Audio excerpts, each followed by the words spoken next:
عملت البيتزا النهاردة بطريقة سهلة وبسيطة زي ما احنا متعودين على وصفاتنا كلها، سهلة وبسيطة وسريعة، مفيش فيها أي تعقيدات خالص. عملتها بمقادير مظبوطة، ولا فرد ولا عجن ولا هتتعبكوا خالص، والله العظيم يا جماعة. وصفة سهلة كده وبسيطة. هي أنا عاملاها بيتزا، اللي هي البيتزا السايلة.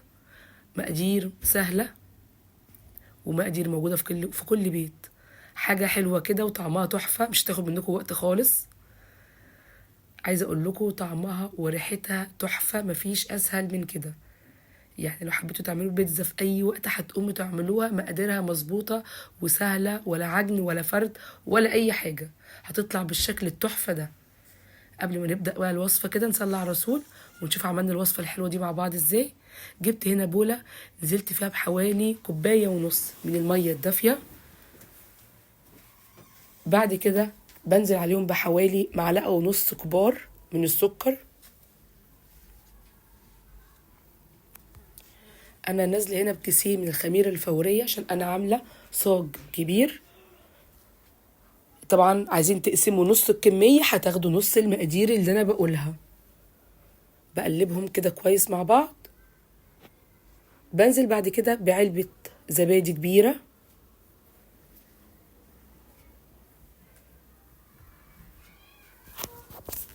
بقلب كده المكونات مع بعض كويس.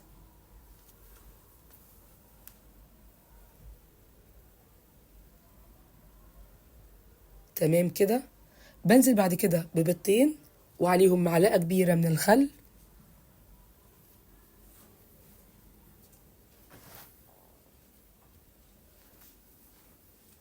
بعد كده نص كوبايه من الزيت.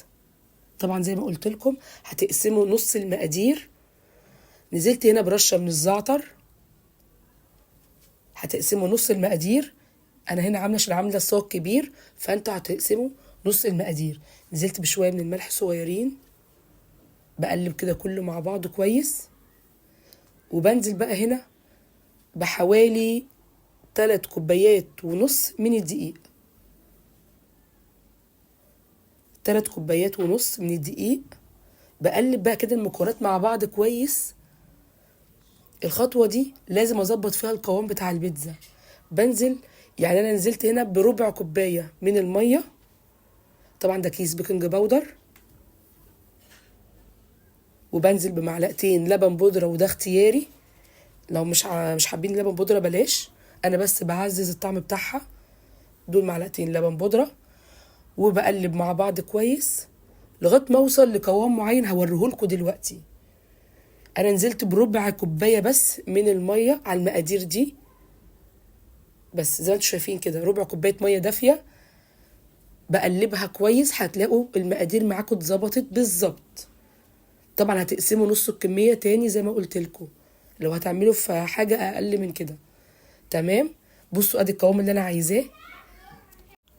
بقلب كويس لغايه ما اوصل للقوام اللي انتوا شايفينه ده. هو ده. بجيب عندي صاج مسحته كده بالزيت وعليه رشه من بقسماط. وبنزل كده بالبيتزا بتاعتي، بسويها في قلب الصاج زي ما انتوا شايفين كده. بسويها كده في قلب الصاج بتاعي زي ما انتوا شايفين. بصوا، وصفة سهلة وبسيطة. جبت بقى هنا عندي الصلصة بتاعتي. طبعا انا كنت محضراها طماطم وبصل وتوم وفي الخلاط وضربتهم. حبة من زيت الزيتون ونزلت عليهم بالخلطة دي. حبة زعتر، حبة بابريكا، حبة كاتشب عندكم. وسبتهم يتسبكوا مع بعض كويس. مفيش بالظبط تلت ساعة وطلعت عندي أحلى صلصة جاهزة للبيتزا. نزلت كده بيها عليها زي ما انتوا شايفين كده. بحطها بالراحة كده على الخليط بتاعي. تمام زي ما انتوا شايفين كده سهلة، مفيش أسهل من كده. بجيب عندي هنا جبنة موزاريلا الأول بنزل بيها.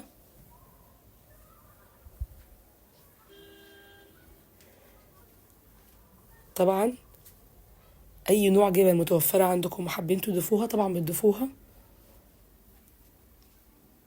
أنا كنت عاملة سجق مشوحاه عادي، بهارات عادية وفلفل أسمر بس. ونزلت كده يعني سلقته كده كويس، حمرته قصدي كويس، ونزلت هنا كده بيه على البيتزا بتاعتي.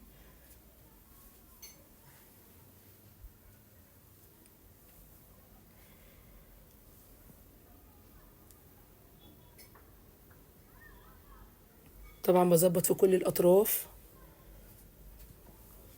على فكرة دي اسهل طريقة انا جربتها للبيتزا، وانجح طريقة، سهلة وبسيطة وسريعة، وطعمها يا جماعة والله العظيم تحفة تحفة.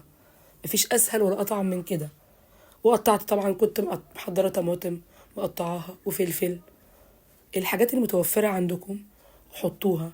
ونزلت بحبة كده من الزيتون زي ما انتوا شايفين كده.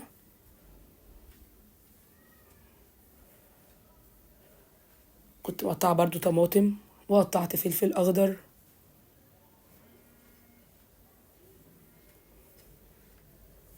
نزلت كده بالمكونات بتاعتي كده مع بعض.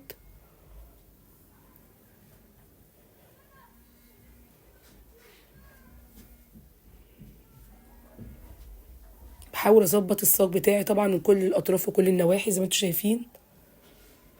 طبعا كنت محضرة الفرن على درجة حرارة 220. خدت بالظبط في الفرن حوالي بالظبط تلت ساعة. تلت ساعة. ولعت الشواية دقيقتين، كنت انا محضرة الفرن قبليها. هنا رشيت حبة كده من الجبنة الموتزاريلا على الوش تاني. تمام كده. دخلتها في الفرن زي ما قلت لكم، درجة حرارة 220، تلت ساعة بالظبط. طلعت بالشكل التحفة اللي انتوا شايفينه ده. طعمها وريحتها مفيش اسهل ولا احلى من كده. قطعتها طبعا زي ما انتوا شايفين.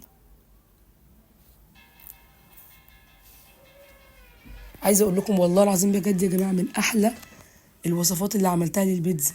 مفيش اسهل من كده، حاجه سهله كده وفي دقايق بتتعمل.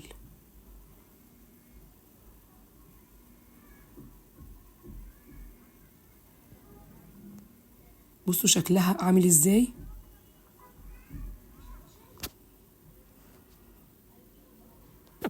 بصوا تحفه.